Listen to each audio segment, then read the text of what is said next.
오늘 함께 은혜 나눌 말씀은 고린도전서 11장 27절에서 34절입니다. 고린도전서 11장 27절에서 34절 말씀입니다. 제가 봉독해 드리겠습니다. 그러므로 누구든지 주의 떡이나 잔을 합당하지 않게 먹고 마시는 자는 주의 몸과 피에 대하여 죄를 짓는 것이니라. 사람이 자기를 살피고 그 후에야 이 떡을 먹고 이 잔을 마실지니 주의 몸을 분별하지 못하고 먹고 마시는 자는 자기의 죄를 먹고 마시는 것이니라. 그러므로 너희 중에 약한 자와 병든 자가 많고 잠자는 자도 적지 아니하니 우리가 우리를 살폈으면 판단을 받지 아니하려니와 우리가 판단을 받는 것은 주께 징계를 받는 것이니 이는 우리로 세상과 함께 정죄함을 받지 않게 하려 함이라. 그런즉 내 형제들아 먹으러 모일 때에 서로 기다리라. 만일 누구든지 시장하거든 집에서 먹을지니 이는 너희의 모임이 판단받는 모임이 되지 않게 하려 함이라. 그 밖의 일들은 내가 언제든지 갈 때에 바로 잡으리라. 아멘. 할렐루야. 주일 오전 예배 나오신 여러분들을 주님 이름으로 환영하고 축복합니다. 아멘. 우리 옆에 분과 한번 인사하겠습니다. 참 잘 오셨습니다. 만나서 반갑습니다. 저는 봉독해드린 고린도전서 11장 27절 이하를 통해서 올바른 성찬식의 축복, 이와 같은 제목으로 은혜를 나누겠습니다. 성령께서 큰 은혜 더해 주실 줄로 믿습니다. 아멘. 자, 여러분, 교회의 여러 의식 가운데 이 성찬식만큼 의미가 깊은 것이 없을 것입니다. 예수님께서 십자가에 못 박히시기 바로 하루 전날에 제자들을 마지막으로 모아놓고 이것을 행하여 나를 기념하라. 그렇게 교회에 가장 중요한 의미를 부여하시면서 맡기신 예식이기 때문에 이 기독교 2000년 역사 가운데 성찬이 얼마나 공격을 많이 받았겠습니까? 많은 공격과 핍박이 있었지만 그래도 끝까지 이어오다가 오늘 우리에게까지 이 성찬식이 허락된 줄로 믿으시기를 바랍니다. 자, 여러분, 그런데 이 성찬식을 성경에 읽어보면은 1년에 몇 번 하라, 365번 해라, 52번 하라, 이런 말씀은 없습니다. 그래서 어떤 교회에는 예전에는 매 주마다 하기도 했었고, 또 교단에 따라서 부활절이나 성금요일 같은 이러한 특별한 날 성찬식을 하기도 합니다. 우리 교단 헌법 책에 보면은 성찬을 이렇게 말합니다. 떡과 포도즙으로 구성되어 있는 주님의 성만찬은 우리 주 예수 그리스도의 신적 성품에 참여하는 것을 표현한 상징이며 그의 고난과 죽으심을 기념하는 것이며 재림의 때까지 그의 죽으심을 전하는 것이다. 아멘. 이렇게 이야기를 합니다.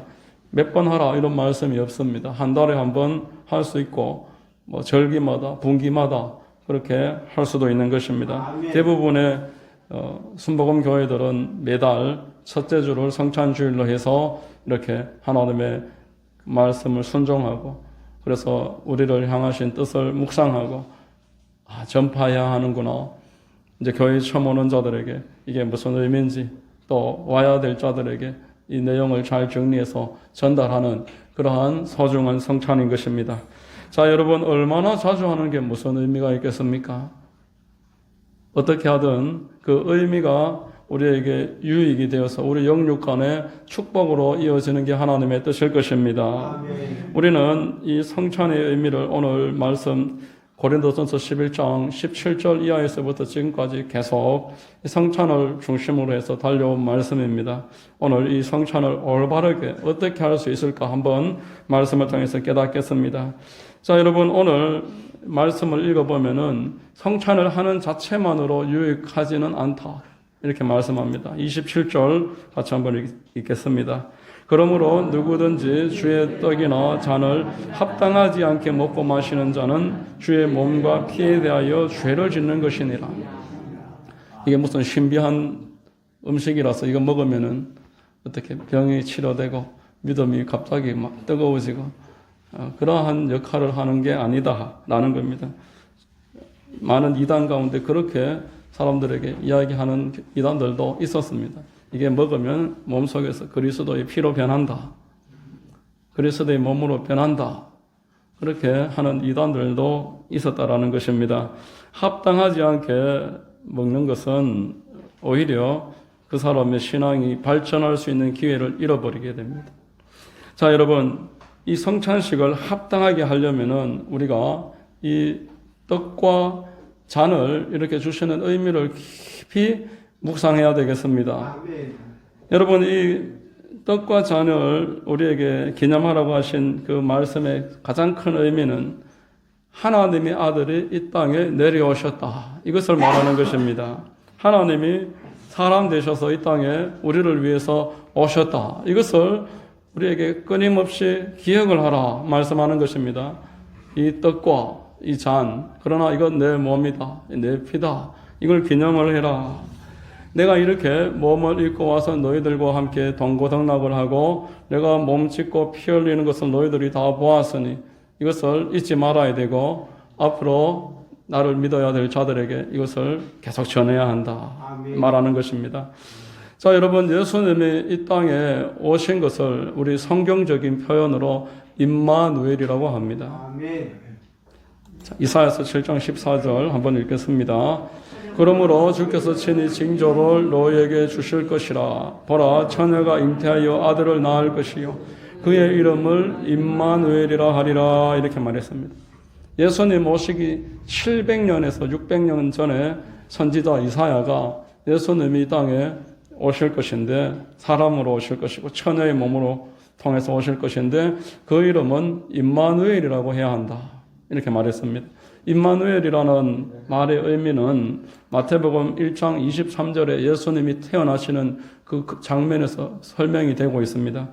보라, 처녀가 잉태하여 아들을 낳을 것이요 그의 이름은 임마누엘이라 하리라 하셨으니 이를 번역한즉 하나님이 우리와 함께 계시다 함이라. 이렇게 말씀하는 것입니다. 자, 여러분, 하나님이 우리와 함께 계시다, 이런 의미입니다. 아담의 범죄로 말미암아서 에덴 동산에서 하나님과 사람이 단절되고 말았습니다. 하나님과 우리 사이에 죄가 가로막혀 있게 되었습니다. 죄의 결과는 사망인데 이 사망 가는 과정 가운데 저주가 있다는 겁니다. 사람에게 저주가 임한다는 것입니다. 그래서 하나님이 그를 긍휼히 여기시고 그 죄와 저주에서 구속하기 위해서 그 아들을 보내실 것을 성경은 말씀하고 있습니다. 그 아들이 오시는 전체 과정에 대한 설명이 구약 성경은 이렇게 마태복음 1장 1절로 요약이 되고 있습니다. 아브라함과 다윗의 자손 예수 그리스도의 계보라. 구약 성경은 예수님이 이렇게 단계 거치면서 오시기로 한 대로 정말 오셨음을 보여주는 약도와 같은 책인 것입니다. 자, 여러분, 성찬식은 하나님의 이런 약속이 이루어졌음을 기념하는 시간입니다. 아멘. 우리가 참으로 부족하고 연약하고 자격이 없지만 하나님은 우리를 사랑하셔서 말씀하신 대로 그 말씀을 지켜주셨다. 우리를 위해서 사람 되셔서 이 땅에 오셨다라는 것을 우리가 마음으로 다시 한번 되새기고 기념하는 시간이 성찬식인 것입니다. 아멘. 우리 요한복음 3장 16절 한번 읽습니다. 아멘. 하나님이 세상을 이처럼 사랑하사 독생자를 주셨으니 이는 그를 믿는 자마다 멸망하지 않고 영생을 얻게 하려 하심이라 말씀합니다. 여러분, 죄로 말미암아서 하나님과 단절되었고 저주로 관연한 이 땅 가운데 사람들에게 아무 소망이 없습니다. 사람들은 결국 멸망한다라는 겁니다. 그러나 이 멸망에서 우리 한 사람 한 사람 택하셔서 건져내시려고 우리 주님께서 육신을 입고 이 땅에 오신 것입니다. 히브리서 10장은 이것을 가리켜서 그의 몸을 찢으심으로 새로운 살 길을 열어주셨다 말씀을 하는 것입니다. 여러분, 우리는 이 성찬 예배 때 이 떡을 받을 때마다 잔을 받을 때마다 하나님의 신실하심을 묵상해야 하는 줄로 믿습니다. 아멘. 하나님은 말씀하시면은 반드시 이루신다. 1000년 지나고 2000년 지나도 이루신다. 오신다고 하셨으니까 오셨고 다시 오신다고 하셨으니까 또 다시 오실 것이다. 아멘. 우리가 예배 때마다 우리 주님 오셨다는 것, 그게 얼마나 감격이며 그분이 부활하셨고 성찬하셨지만 다시 오실 것이다. 그 소망을 품는 것 또한 우리에게 큰 감격이고 확신이 되고 그 힘을 가지고 우리는 세상을 승리하는 것입니다. 여러분, 세상에서 실패하지 않는 사람이 어디 있습니까? 어려움이 없는 사람이 누가 있습니까? 아무도 내일 일을 알 수 없는 게 인생인 것입니다. 대통령이 되어서 얼마나 기뻤을 텐데 또 이런 일이 벌어지는 것을 보면서 권불 10년이다. 화무 11홍이다. 이러한 성현들의 말은 참으로 확실하구나. 그러나 그들은 인생의 절망만을 이야기할 뿐이지만 성경은 우리에게 소망을 말하는 겁니다. 하나님이 함께 계신다. 오신다고 하신 그분이 정말 오셨다. 그분이 다시 오신다 하셨으니 반드시 다시 오신다. 이걸 믿는 것입니다. 여러분, 일본의 여류 작가 미우라 아야코 이야기를 지난주에도 한번 말씀을 드렸습니다. 그가 폐결핵과 또 척추 카이에스를 앓으면서도 예수님을 믿고 세례를 받고 신앙으로 살아가는 겁니다. 그의 신앙으로 참 승리하는 모습을 사람들이 보고 한번 신앙을 한번 얻어볼까 해서 물었습니다. 기독교에도 좀 우리 불교에서 믿는 것처럼 연불이 있습니까? 연불이 있으면 좀 알려주시면 나도 연불 한번 외워보고 당신 믿는 거 한번 나도 해보렵니다. 그러니까 이 미우라 아야코가 기독교에 연불은 없습니다. 그런데 나의 비결이 하나 있는데 알려드리겠습니다. 이러면서 저는 늘 임마누엘을 외칩니다. 힘들고 어려우면은 임마누엘을 외칩니다. 외롭고 불안할 때 임마누엘을 외칩니다. 사람들을 나를 몰라주고 나를 오해할 때 임마누엘을 외칩니다. 내가 혼자 있는 것이 아니고 아무도 나를 모르는 것이 아니고 하나님이 나를 보고 계시고 나를 아시고 나를 도와주실 것이고 그분은 신실하시다는 것을 임마누엘을 외치면서 깨닫게 되면은 이길 힘이 생기고 기쁨이 가득해지고 승리하게 된답니다. 이렇게 이야기를 했습니다. 여러분, 제가 목사 안수를 받기 전에 참으로 좀 억울한 상황이 벌어졌어요. 제가 하지도 않은 말을 했다라는 그런 이야기들이 들려오는 겁니다. 장로님 한 분이 전화를 하셔가지고 아니 목사님한테 이제 전도사로 예전처럼은 못하고 이제 대등한 관계로 그렇게 지내기를 원하니까 그렇게 하셔달라 이렇게 요구를 했다면서 제가 담임 목사님에게 그러한 반역하는 그러한 메시지를 정말로 했습니까? 이런 전화를 장로님 두 분한테서 들었어요. 얼마나 억울한지 너무 답답했습니다.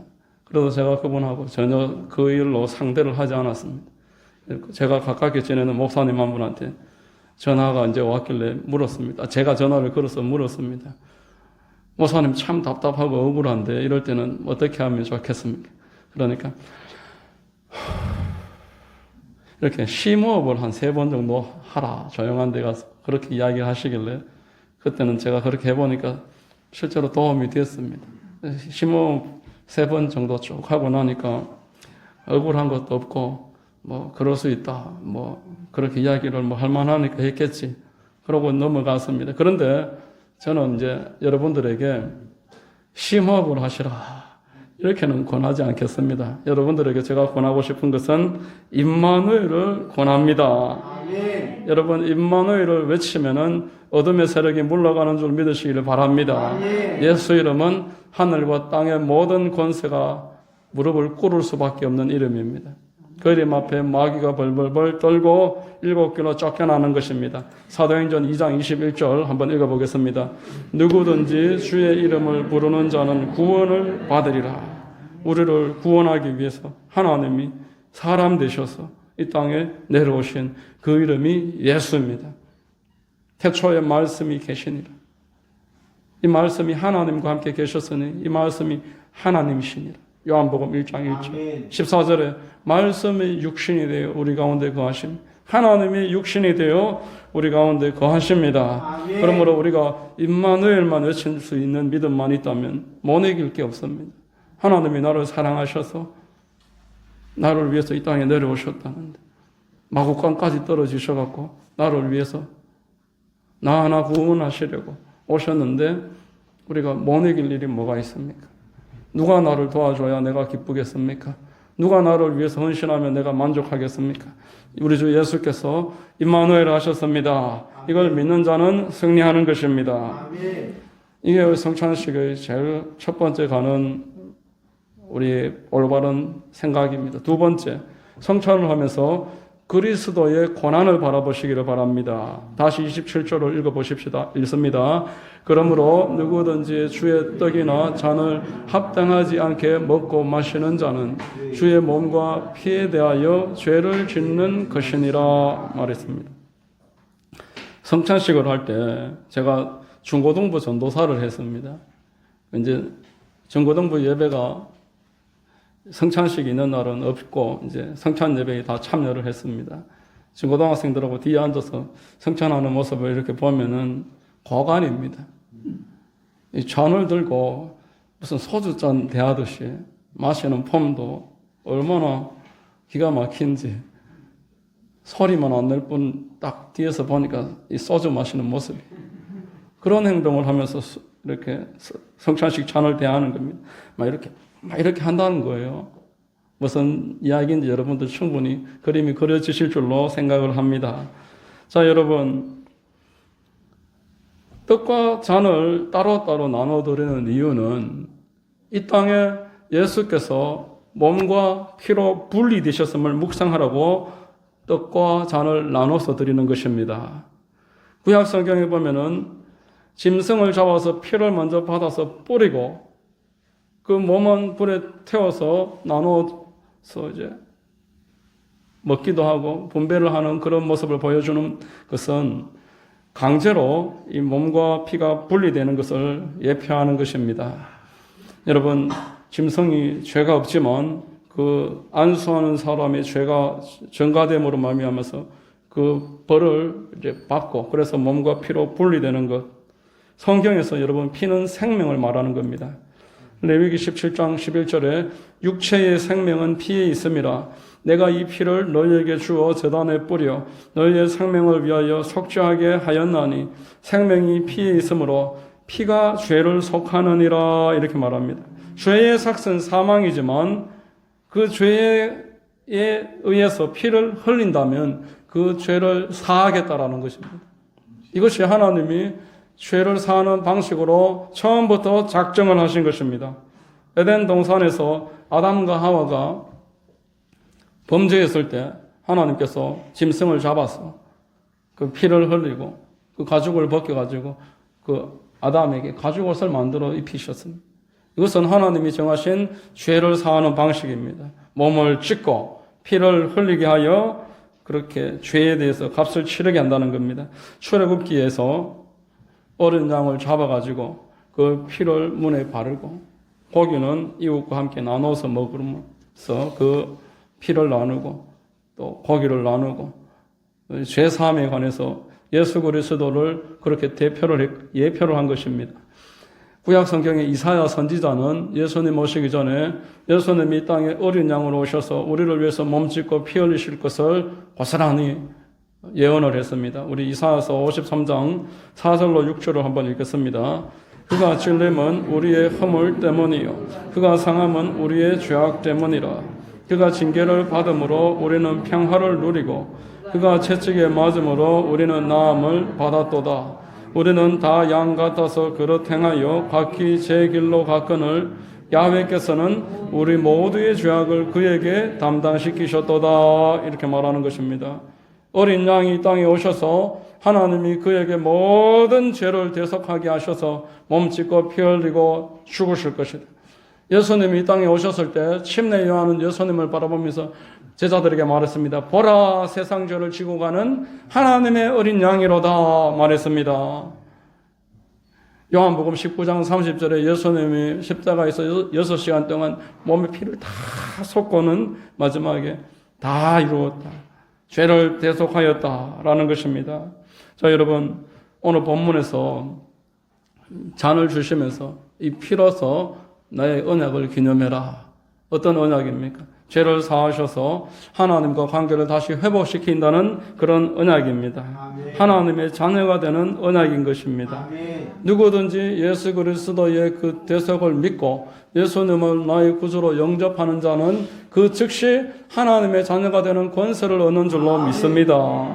여러분, 우리가 교회에 와서 하나님 앞에 서류 심사하고 또 면접 시험 쳐야 되는 게 아닙니다. 내가 합당한 사람인지, 내가 어떤 직업을 가지고 어떤 태도를 가지고서 그런 신앙생활을 해 나갈 것인지 하나님 앞에 심사받는 게 아닙니다. 믿으면 그 즉시, 영접하면 그 즉시 하나님의 자녀가 되는 것입니다. 우리는 성찬식에 그 피를 보면서 내 죄 사함을 받았구나, 나는 이제 하나님의 자녀가 되었구나, 이것을 묵상해야 되는 것입니다. 아멘. 여러분, 병원에서 아이가 태어났는데 그 아이가 나는 즉시 그 부모의 자녀가 되는 것입니다. 출생신고를 해야 되고 뭐 이름을 정해야 되고 이런 것은 그 다음의 문제입니다. 말을 빨리 배워서 아빠라고 불러야 되고 아빠의 이름을 한자로 쓸 줄 알아야 되고 이러한 어떤 시험이 있다면은 그 아이가 언제 아들 되겠습니까? 그 자녀가 자녀로서 인정받을 때까지 그 사랑과 보호를 어떻게 받겠냐 말입니다. 예수 그리스도의 피는 나를 위해서 흘린 보혈입니다. 나는 그로 말미암아 죄를 사함받고 이제는 하나님의 자녀가 되는 권세를 얻었습니다. 예수님을 영접하는 즉시 나는 구원받은 것입니다. 로마서 10장 9절로 10절 한번 읽습니다. 네가 만일 내 입으로 예수를 주로 시인하며 또 하나님께서 그를 죽은 자 가운데서 살리신 것을 내 마음에 믿으면 구원을 받으리라. 사람이 마음으로 믿어 의에 이르고 입으로 시인하여 구원에 이르느니라. 이렇게 말합니다. 여러분, 십자가의 보혈로 제사함 받음으로 저와 여러분들에게는 놀라운 소망이 생깁니다. 그가 찔림은 우리의 허물이요, 그가 상함은 우리의 죄악 때문이라.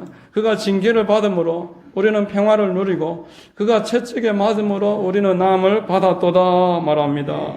하나님과 관계가 단절되어서 외롭고 불안한 우리에게 하나님께서는 평화를 주시기 위해서 예수님을 십자가에 매달리시고 또 그렇게 많은 징계를 받게 하셨다라는 겁니다.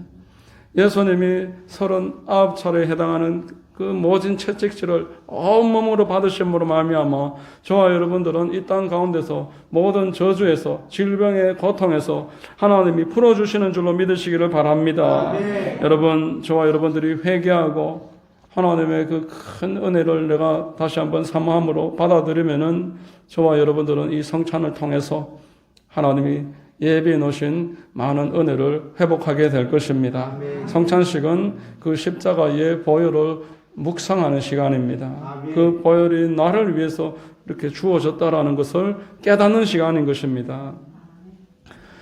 세 번째로 우리는 성찬을 하면서 성도의 사명을 확인합니다. 여러분, 예수님이 임마누엘 하셨습니다. 그분이 피 흘리심으로 우리 죄를 사하셨습니다. 이제 나는 하나님과 관계가 회복되었고 평화를 누리고 이 땅에서도 강건함을 주신다고 말씀을 하십니다. 자, 그러면은 이제 내가 그 강건함을 가지고 그 은혜를 가지고 그걸 믿는 믿음으로 뭘 하면서 이 땅에서 살아가느냐라는 겁니다. 우리가 뭘 하면서 살아가는 게 하나님의 나를 성찬식을 통해서 다시 한번 깨닫고 확인하라고 말씀하시는 거냐라는 것입니다. 자, 26절 본문은 한번 같이 읽어보겠습니다. 너희가 이 떡을 먹으며 이 잔을 마실 때마다 그의 죽으심을 그가 오실 때까지 전하는 것이니라. 이렇게 말했습니다.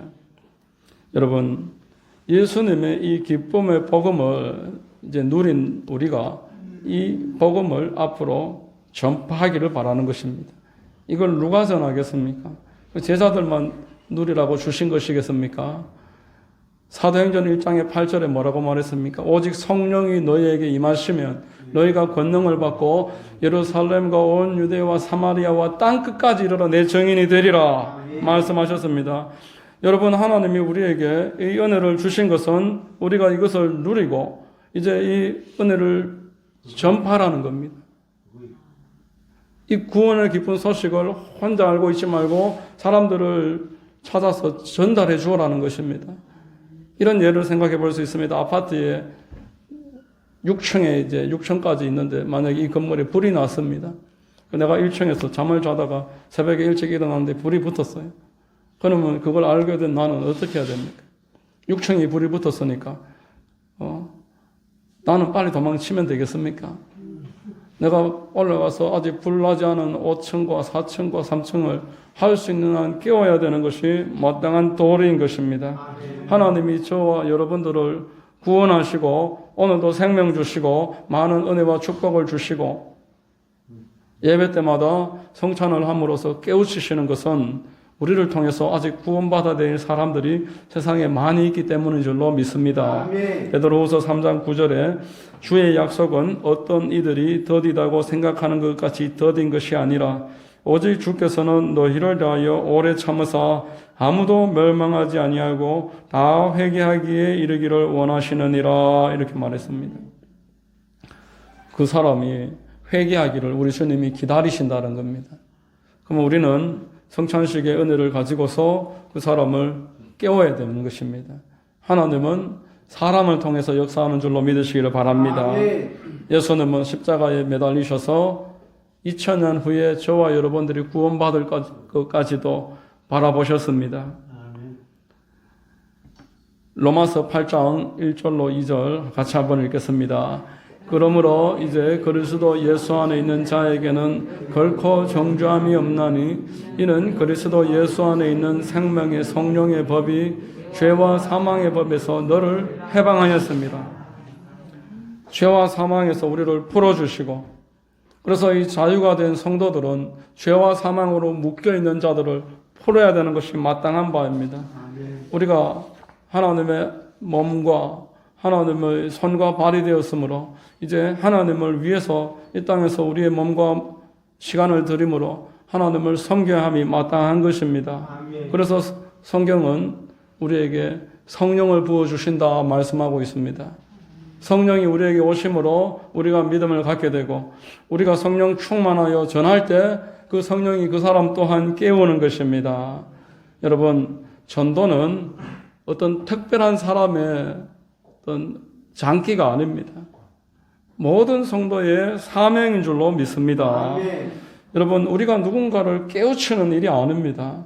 하나님이 택한 자를 찾는 시간입니다. 논리로 어떤 사람을 설득하는 시간이 아닙니다.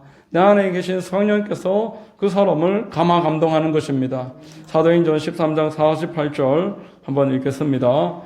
이방인들이 듣고 기뻐하여 하나님의 말씀을 찬송하며 영생을 주시기로 작정된 자는 다 믿더라 이렇게 말합니다. 여러분, 전도는 보물찾기라고 말했습니다. 우리가 어릴 적에 소풍을 가면은 군데군데 보물을 감춰놓고 선생님들이 찾아라 그럽니다.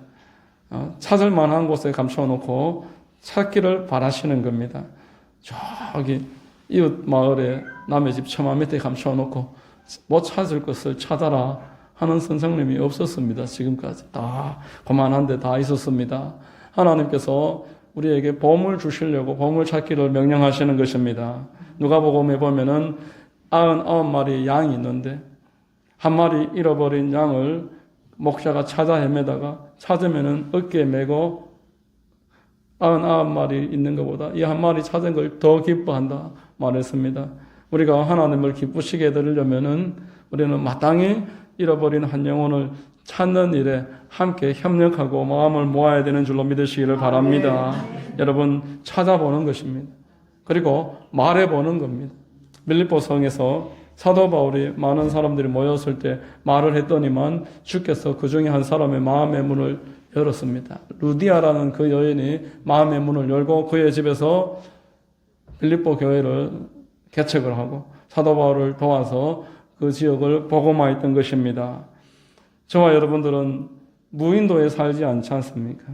저와 여러분들은 늘 사람들과 함께 살아갑니다.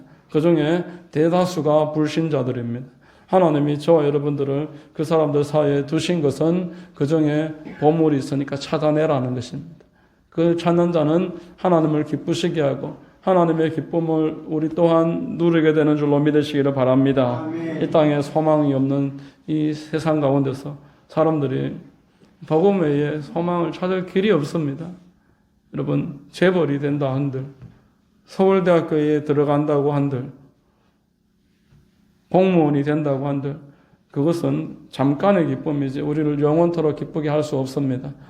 하나님이 나를 사랑하셔서 이 땅에 오셨고 나를 위해서 피 흘려 주셨고 나에게 사명 맡겨주셨다라는 것을 깨닫는 사람, 그 사람이야말로 영원토록 기쁨을 누리게 되는 것입니다. 끝으로 성경은 우리에게 성찬을 하면서 자기 자신을 돌아봐라 이렇게 말합니다. 성찬이 성찬답게 되지 못하면서 그냥 예식으로만 만족하지 말라는 것입니다. 오늘 성경에 말합니다. 성찬을 바르게 못함으로 너희 가운데 약한 자가 많고 자는 자가 많고 하나님의 은혜가 충만하지 못하다. 하나님의 은혜와 축복이 내려오는데 막히고 있다. 이렇게 말합니다. 28절과 29절을 같이 읽습니다. 사람이 자기를 살피고 그 후에야 이 떡을 먹고 이 잔을 마실지니 주의 몸을 분별하지 못하고 먹고 마시는 자는 자기의 죄를 먹고 마시는 것이니라 이렇게 말합니다. 깊이 깨달아라는 것입니다. 우리가 성찬을 대하면서 내가 얼마나 사랑받는 존재인지 깨달으라는 것입니다. 임마누엘, 나와 지금도 함께 하시는 하나님, 내가 서울에 있든지 대구에 있든지 창원에 있든지 이렇게 함안에 있든지 어떤 구분함 없이 나와 함께 계시는 하나님, 나를 위해서 피 흘리시고 몸 찢으시고 그 피를 나에게 주신 나의 하나님, 이분을 깨달으라는 것입니다. 아멘. 하나님이 나를 택하시고 나에게 성령 충만하게 하시는 것은 나로 하여금 먼저 믿음을 갖고 회복하게 하고 성령 충만하게 살게 하시고 복음 전파하게 하려고 이것을 깨달으라는 겁니다. 아멘. 몸된 교회의 성도들을 나보다 연약하다고 해서 나보다 가난하다고 해서 차별하지 말고 같이 서로 사랑하면서 섬기라고 이 복음은 말하고 있습니다. 성찬식을 하면서 우리는 하나님이 택하신 형제 자매인 것을 깨닫는 것입니다. 오늘 33절에 말씀합니다. 그런즉 내 형제들아 먹으러 모을 때에 서로 기다리라. 만일 누구든지 시장하거든 집에서 먹을지니 이는 너희의 모임이 판단받는 모임이 되지 않게 하려 함이라. 아멘. 넉넉한 사람들이 가난한 사람들을 부끄럽게 만들고 빈궁한 자들이 서운하게 만들고 그렇게 해서 성찬이 성찬답게 되겠느냐. 이걸 깨달으라는 것입니다. 이걸 깨닫는 자들에게 우리 하나님께서 이 성찬으로 말미암아서 약속된 모든 것, 성령 충만함을 주시고 오중 복음에 대한 큰 은총이 임하게 될 줄로 믿습니다. 아멘. 성령 충만받고 우리의 삶의 가난을 하나님이 해결해 주십니다. 가는 곳마다 예비해 주십니다. 모든 것을 도와주십니다. 간절하게 부르짖을 때 질병을 고쳐주시는 줄로 믿습니다. 아멘. 답답하고 외로울 때 더 큰 기름 부음 주셔서 모든 일을 넘어가게 해주시는 것입니다. 아멘. 우리가 바른 성찬의 정신을 갖고 살아갈 때 이런 은혜를 누립니다. 아멘. 우리는 오늘도 성찬을 대합니다. 하나님이 다시 한번 은혜와 기회를 주시는 줄로 믿습니다. 아멘. 날마다 우리 교회와 성도님들의 범사에 이 성찬의 은혜가 풍성하고 이 사월도 승리하시기를 주의 이름으로 축원합니다. 아멘. 기도하겠습니다. 하나님 아버지 감사합니다. 오늘 귀하고 복된 날 성찬을 떼게 하시고 잔을 마시게 하시니 감사합니다. 아버지 하나님, 우리가 올바른 성찬을 날마다 회복하고 하나님을 기쁘시게 드리는 참된 성도로서의 생활을 이루고 하나님께 아름답게 쓰임받도록 날마다 인도하여 주시옵소서. 감사합니다. 모든 말씀을 믿사오며 예수님 이름으로 기도하옵나이다. 아멘.